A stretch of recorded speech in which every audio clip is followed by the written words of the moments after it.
Hey everyone! I had a lot of requests for this look that I wore in my most recent video, Products I Regret Buying. So if you like this look and you want to see how I did it, stay tuned. Here it is with my eyes closed. Keep watching! Alright, let's get started with the tutorial. Okay, so I have already put on my foundation, concealer, powder, blush, everything except my eye makeup and lipstick. So I still can't conceal that big old hunk and zit, but let's focus on the eyes today.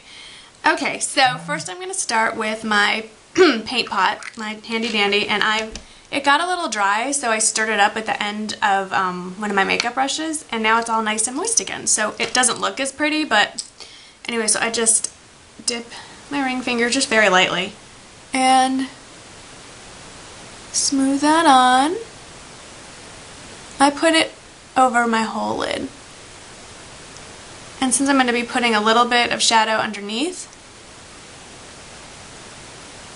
look, wrinkles. Yeah, I know. Although to be fair, I've always had those, even as a kid. So I guess I was born old. Alrighty. And then, as I'm doing this, I'm going to have some little commentary. For instance, I've been watching some of the gurus get hate mail for either having wrinkles or for not having wrinkles and refusing to confirm or deny that they've had Botox. And here's the thing, who cares? I mean, I have not had Botox or any work on my face, but that's not to say that I never will. I mean, I don't really think I will. The idea of sticking a needle in my head is not appealing, but you know, my face hasn't fallen off yet, so maybe in 10, 15, 20, 30 years, maybe I will. But I don't see why that should affect your opinion on how someone puts on their eye makeup. So, be that as it may. Although nobody I know on YouTube has actually had any work done. They just, if you watch their skincare videos, they're taking excellent care of their skin, they're staying out of the sun, they're using sunscreen. That could make you look youthful too. Okay, so I've done that, and now on to the fun stuff. So I'm going to start with my lid color. I am using, this is the Wet n Wild Nutty, the infamous Nutty. It's a fabulous, fabulous color. And I'm just taking my e.l.f. flat brush, dip that in, and I'm going to put this all over the lid. And kind of a little into the crease, just to feather it out, so to speak. And on the other eye as well.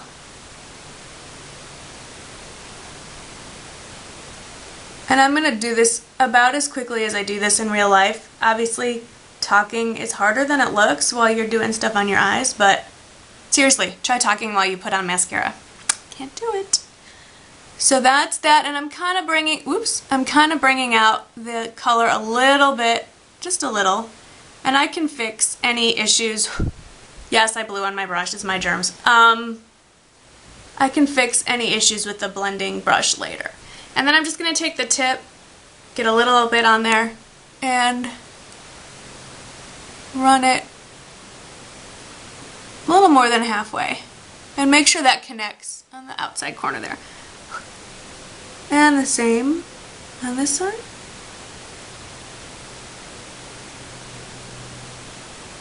Okay, and that's it for Nutty. We're done with Nutty. Now for the fun color. When I was digging through my drawer to find the products that I don't like, I found an old MAC eyeshadow. I do own a few, and this is called Contrast.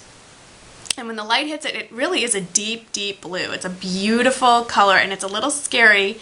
And I would have never bought this if my friend hadn't made me, and I'm glad that she did. I'm sorry, I have an eyelash that folded in. Okay.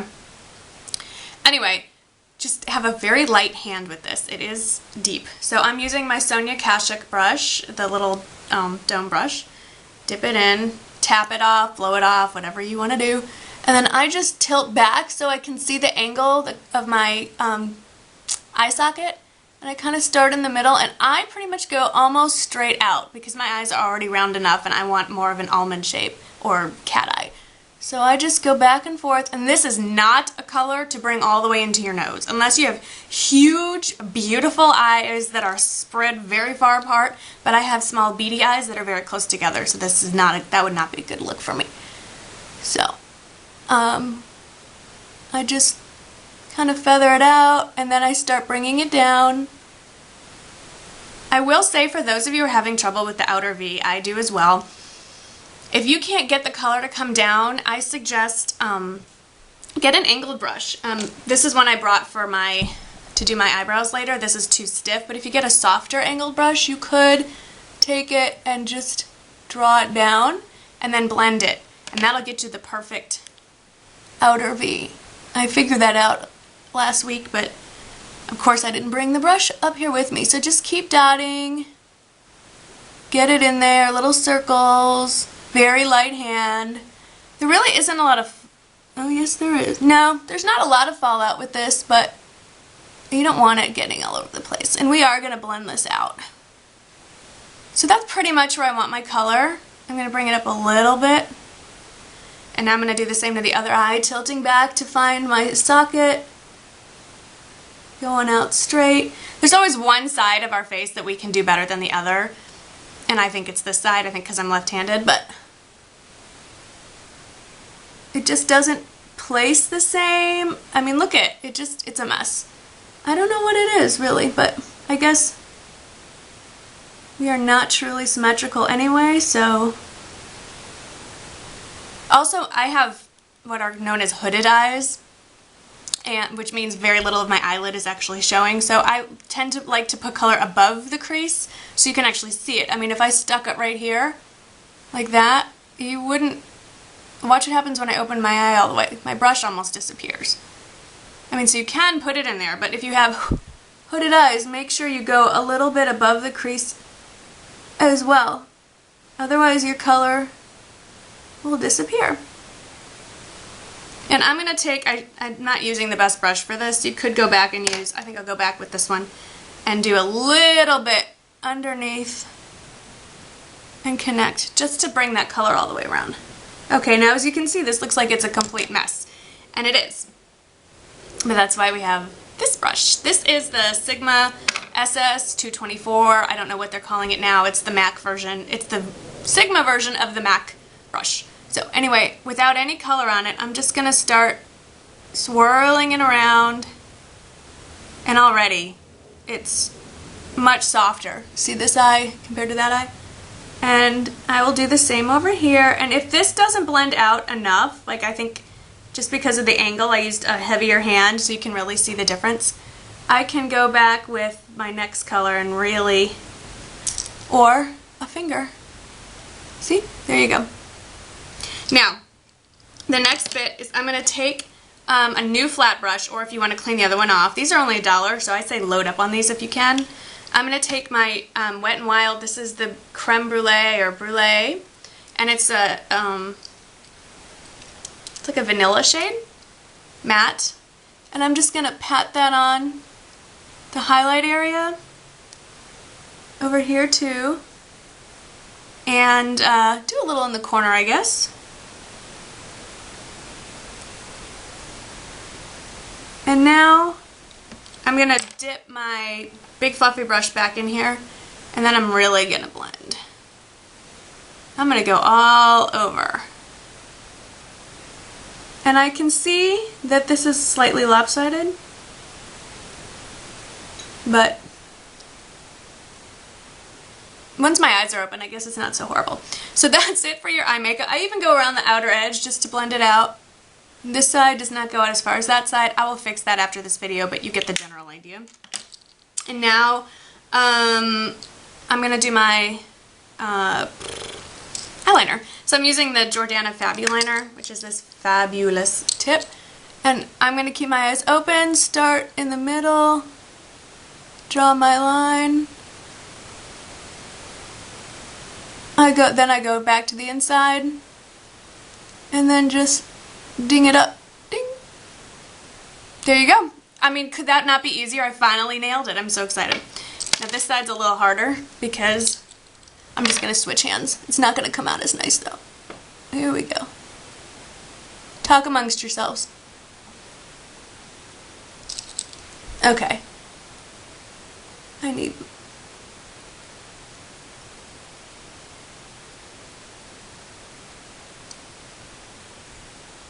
Not horrible. This is one of those times where if you want to go back and fix it with a little powdered eyeshadow, black eyeshadow to go over it, this would be a good time to fix that. Then on my lower lid, lower lash line, I'm using the Prestige Long Wearing Black. I love this so much better than the Urban Decay 24/7 liners. Okay, and then I'm just going to curl my, no, I'm not going to curl my lashes. I need to fix my eyebrows because they're a little wonky. So I know this looks gross. This is an old clear mascara brush that I just saved. Brush them up, and then I'm taking, it's in an e.l.f. palette, but this is an old Estee Lauder, can you see the one with the ding in it? It's an old Estee Lauder Mushroom is the color. It's a soft brown, and I'm just using a stiff angled brush. I have no idea where this came from. And I'm just going to quickly kind of fill in my brows just to even them up. Look down.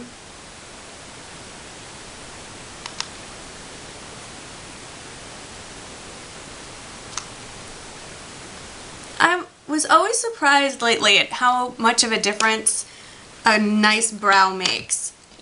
It really does finish up the look. So I'm using my handy dandy Japanesque. Ow. Make sure you don't pinch your lid. Curling my lashes real quickly. And then I've come back to my oldie but good. It's not that old. I guess the original one that was my favorite was the orange one that just CoverGirl Lash Blast Classic. But this Lashblast Fusion, there it is just, I still haven't found anything to beat it. Everyone has their personal preferences. I like the big fat brush. I like that it's stiff. And I like that you can get it at the drugstore. Okay, I just replayed what I just said in my head. I probably could have phrased that better. Anyway, so, mascara on the top, on the bottom. It's important to do both. It is really hard to talk when you put on mascara. Just try it.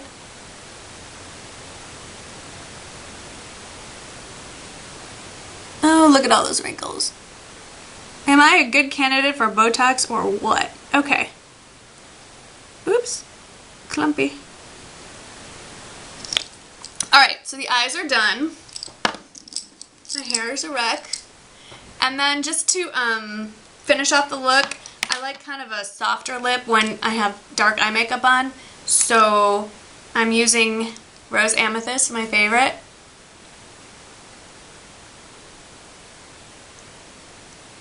And I don't want a strong lip line with this look. And then I'm using over that, just to give it a little more sparkle, the Essence XXL Shine in Rising Star. I don't love this wand, but I do love the gloss.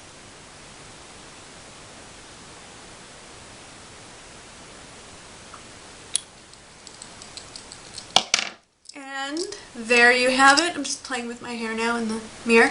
So that's the finished look. I hope that y'all enjoy it, and remember, you don't have to use matte contrast. Any deep navy blue or really any deep color, deep purple, even a really deep greenish black would look great with this. So thanks for watching, and I look forward to hearing from you. Bye-bye.